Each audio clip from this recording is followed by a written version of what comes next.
Hello, fifth graders. So today we are looking at lesson 7-4 and 7-5, which really focus on adding and subtracting fractions with unlike denominators. Now, with unlike denominators, in your notebook, I want you to write 1/3 minus 1/6. And we're going to stack them here just so we can make the fractions have the common denominators, so we're able to subtract them. So remember, if we look at 3 and 6, both of our denominators, what is the least common denominator, LCD?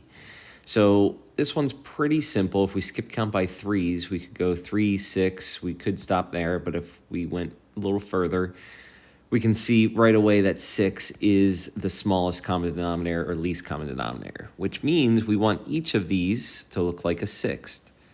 So remember, they're secret agents. They got to get to the world of the sixths. Or 1/6 equals 1/6. So that one we don't need to change. What do we need to multiply 1/3 by to get something over 6? Well, because the fraction isn't technically changing, we're only allowed to multiply by 1. So which fractions are equal to 1?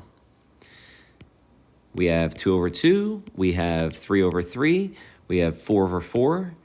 Really, any fraction that has the same numerator and denominator is going to be equal to 1. So which of these makeup artists is going to make the third change into a sixth? Right. So we're going to multiply the top and bottom by 2. 3 times 2 is 6. 1 times 2 is 2. So that means 1/3 is equal to 2/6. Now we're ready to subtract. 2/6 minus 1/6 equals 1/6.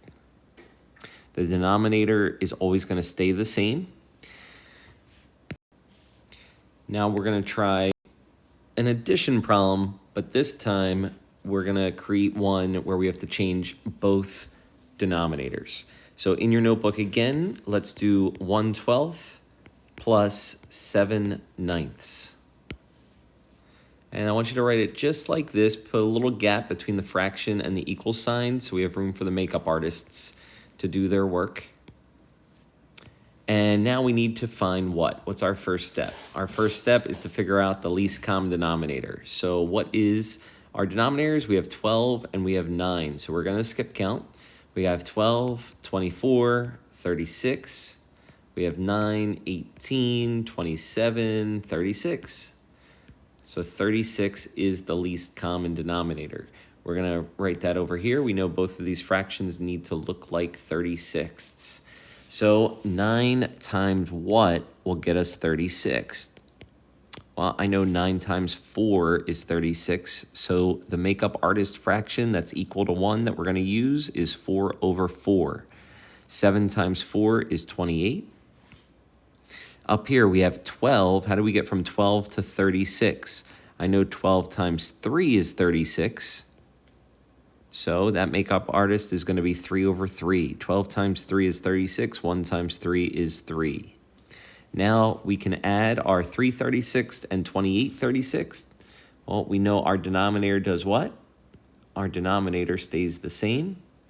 And we're going to add the numerators. 28 plus 3 is 31.